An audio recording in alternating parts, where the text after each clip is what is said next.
Now, let me give you a little simple formula for goal setting. Okay? We take 2.5 hours on the weekend for the whole 10-year plan. We don't have time for that tonight. But let me get you started with a little simple formula Mr. Schoaf gave me. And maybe this will be helpful. First of all, I've divided goals into 2 parts. First is long range. Long range goals. That's your dreams. Your dreams for the next 3, 5, 10, 20, 30, 40 years. Actually, the rest of your life. Your dreams. You've got to keep dreaming.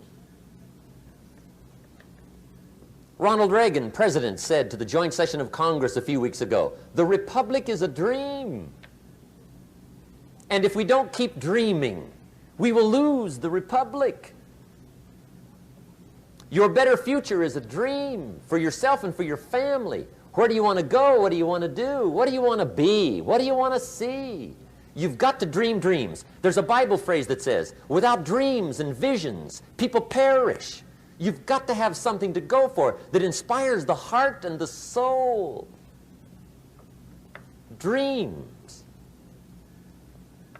From the children of Sanchez, it says, take the crumbs from starving soldiers, they won't die. Take the bread from hungry children, they won't cry. But without dreams, we all will die.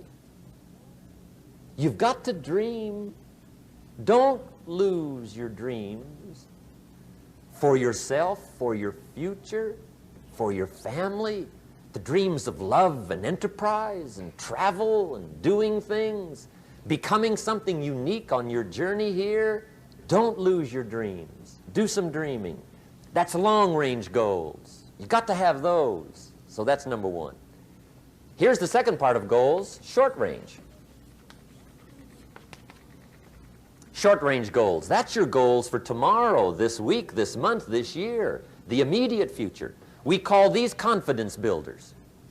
Because if you set up something short-range, go for it, get it, latch onto it, work hard, accomplish it. That starts building your strong feelings to go for your dreams. Now, I've divided goals into 3 categories. Here they are. Number 1 is economic. That's your goals for money, income, business, profits, production.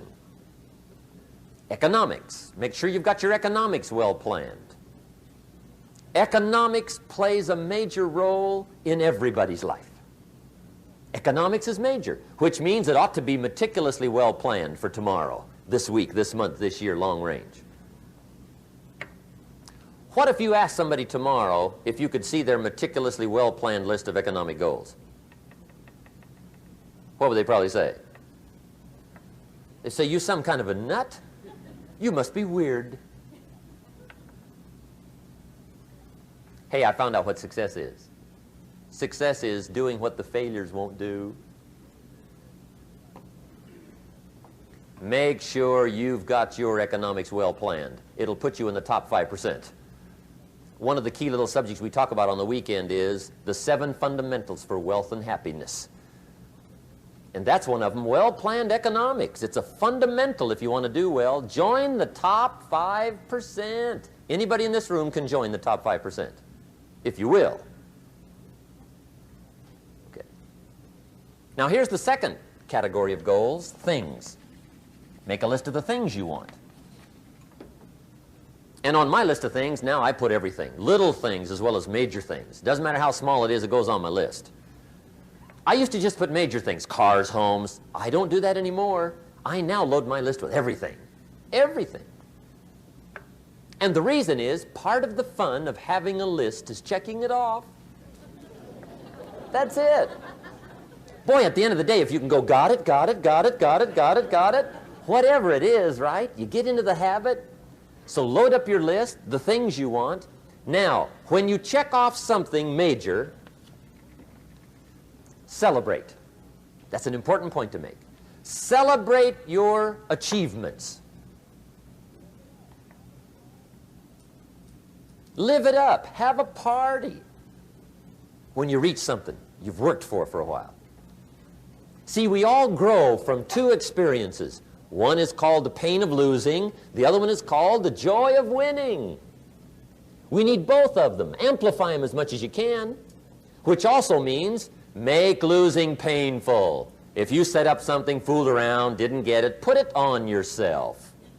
On the other side, if you did get it, congratulate yourself. Self-congratulations is a sign of maturity.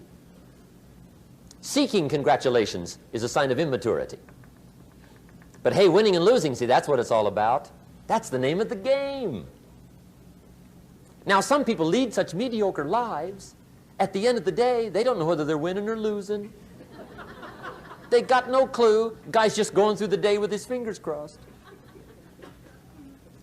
There's a better way. Okay, here's the third category of goals, personal development. Put those goals together. Personal development goals. That's your goals to be stronger, more decisive, be a speaker, be a leader, learn a language, all kinds of skills. Okay? The whole weekend seminar was designed to improve all your skills so that you walk away more skillful. And that's what you want, the personal development skills. That's what attracts, that's what brings good things to your life, the person you become more skillful. Now, this is quite a package to work on. Economics, things, personal development. For tomorrow, this week, this month, this year, long range. Okay? That'll get you started. Now, here's the simple formula for setting goals. It goes like this. A, work on your goals. That's step one. Work on them. And I put the word work there deliberately. Setting goals is plain hard work. I don't want to kid you. We haven't come here tonight to kid each other. It's work. I know it's work. That's why a lot of people just let it slide. It's work. Many people work hard on their job, but they don't work hard on their future. They just let that slide. And the work involved is making plans. I know most people don't. I understand that. But don't let that be you. Guy says, well, yeah, you work where I work. By the time you struggle home, it's late. You got to eat a bite of supper, watch a little TV, get to bed. You can't sit up half the night. Plan, plan, plan. And the guy's behind.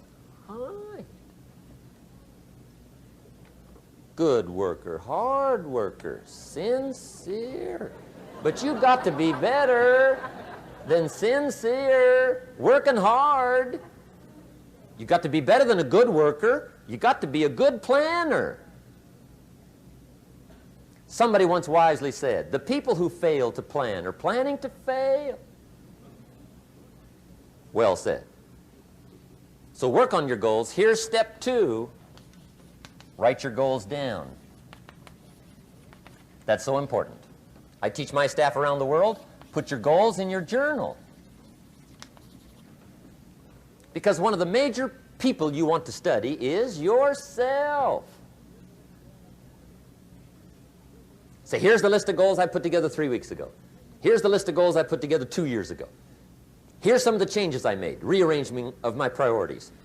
I scratched these off, I put these on, I've gotten these. Study your accomplishments, study what your desires are. Put them on paper, write them down. Here's another reason for writing your goals down. It shows you're serious about doing better.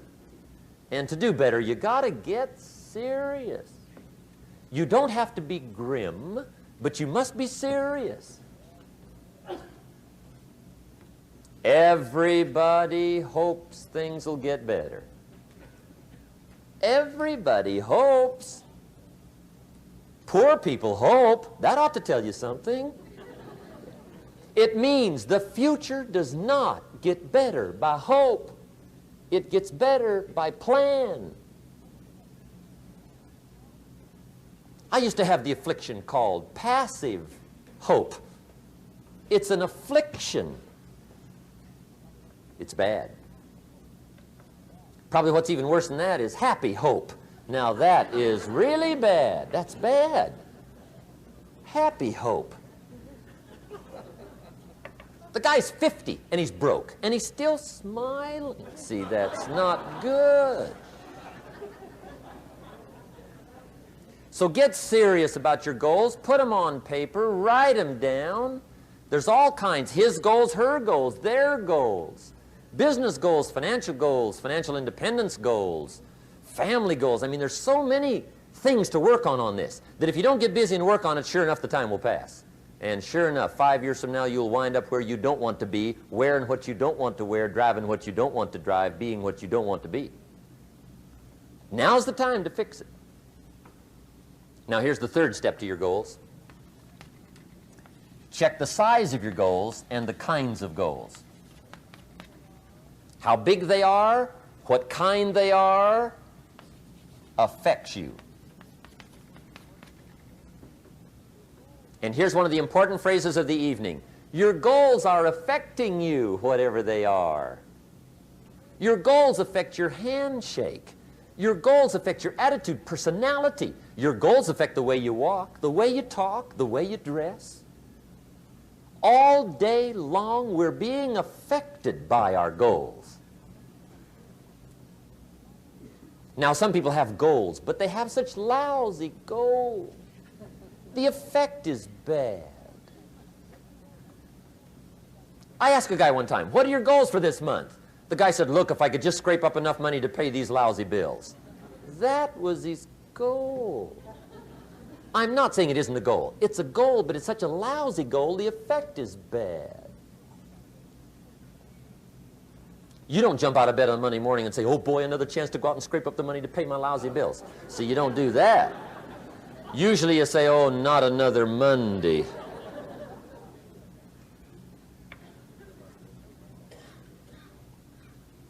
And some people have so given up on life, they have joined the thank God it's Friday club. How sad. Surely those are the same people, when life is over for them, will say, thank God it's over.